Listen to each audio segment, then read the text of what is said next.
Good evening students. PCI pharmacy council of इंडियाने declare केलं आहे की येणाऱ्या दिवसामध्ये न्यू M.Pharmचे स्पेशलायझेशन येणार आहेत.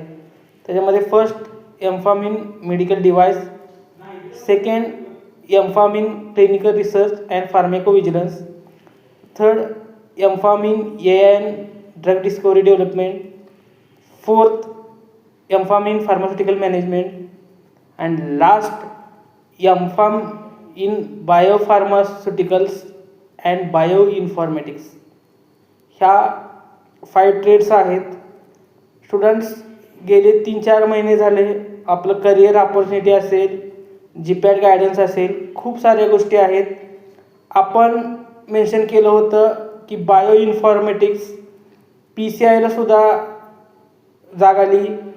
त्यांनीसुद्धा बायो इन्फॉर्मॅटिक्समध्ये M.Pharm स्टार्ट करण्याचं घोषणा केलेलं आहे. ते चालू होणार आहेत. फार्मसीसाठी सुवर्णसंधी येणार आहेत. थँक्यू.